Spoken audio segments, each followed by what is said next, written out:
even though Spotify is a streamer, but you're taking all these experiences offline, working with lots of brands.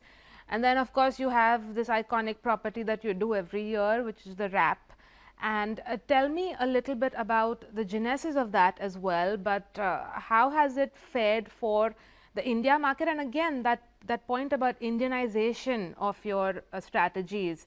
So tell me how that plays out in something that like the rap, for instance. Globally and also now in India, I feel that this has become a cultural moment, right? I mean, come December or actually come end of November, we see that, you know, suddenly brands and artists and users are all wanting to talk about it, actually even before Spotify starts talking about it. So I think that's the power of consistency and, you know, building a franchise over years.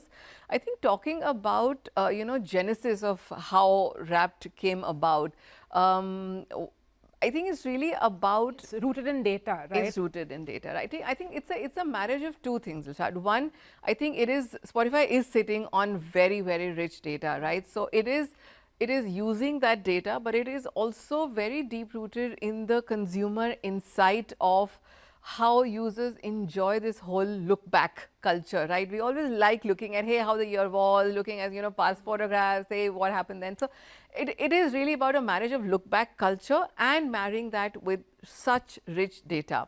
And also seeing it from the lens of the user.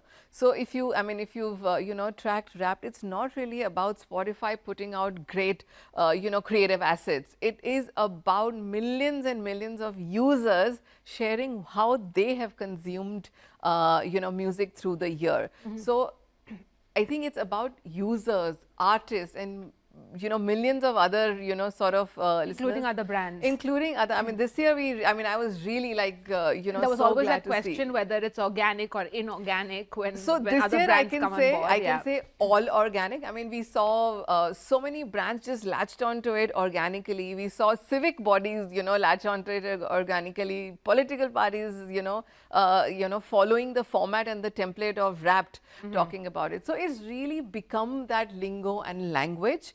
But I think that does not happen with only the brand speak. I think over the years, what has worked for us is millions of listeners and thousands of artists have, you know, sort of put out their rap card and shown, you know, what and how rap plays out for them. So it's the cumulative effect of everyone talking together.